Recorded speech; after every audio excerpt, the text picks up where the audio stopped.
our spring game, which we're going to do a lot of different things. I'm even going to go in the stands and let some of our fans call the plays. And the great thing is we're going to have role reversal. So they're going to be able to pick a play and call the play, and then I can sit there and second guess them if it doesn't work.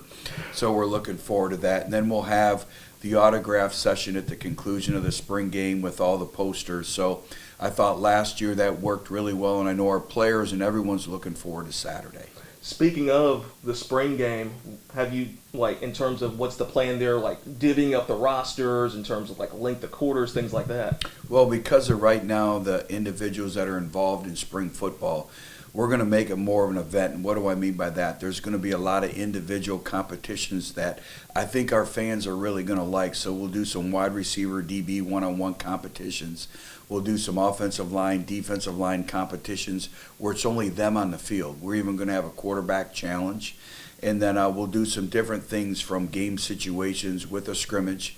We'll also have a field goal competition. So there's a lot of things that are going to go into it. So it's really going to be a fun-filled, packed day of everything and everything that can happen. I know one of the big things around the spring game is the youth camp. How excited are you for Saturday? We're really looking forward to it. We talk about making this a community team and to be able to do a free youth clinic, which the gates will open up at 10:30 and will begin at 11 o'clock, and it'll be totally instructed by our players. So it's an opportunity for everyone to get to know our players. And then from the grade standpoint, it's open to everyone that's in first grade all the way to 8th grade. And again, we'll be about an hour long, and it'll be conducted by our players, and we're looking forward to seeing everyone there.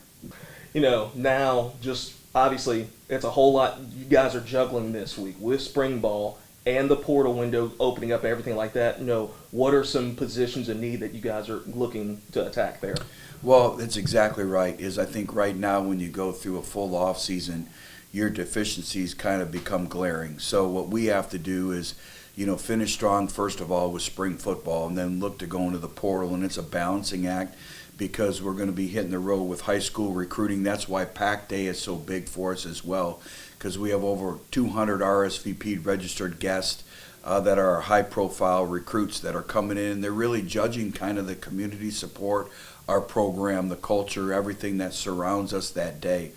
But with the portal, for us, we oversigned. So we oversigned in the first signing period, so we were about 14 over. So we needed to generate the 14 scholarships and then be able to add to our current roster. So we'll look to add, obviously, another quarterback. We'll look to add some defensive football players. But we have to make sure that they're the right fit for us, that fit our culture. I think another position of need is our overall depth at the wide receiver position. So we'll continue to look to expand upon our roster if they're the right fit. But there's really been some monumental changes within the portal. And first of all of our individuals that entered the portal, over half of them did not even go through spring football. So we kind of helped them move on at the end of the conclusion of last season. But for the monumental change is the Supreme Court rulings. So over the last month and a half, collectives from all over the country at different schools could contact our players with them not even being in the portal. And so when you really look at that, the anxiety, the angst that our players have been through, we have to get our hands around this, I think, as college football as an industry. And really I've seen the effects that it can take on families with individual players. But again, when you go back and you really kind of look at where we're at the conclusion of spring football, I like the progress that we've made. Just speaking of that, I mean, what's been the biggest thing, now you've had really chance to look at the video, what's been the biggest things you've just noticed, maybe from scrimmage 1 to scrimmage 2? I think it's our overall style of play. I think the game is slowing down.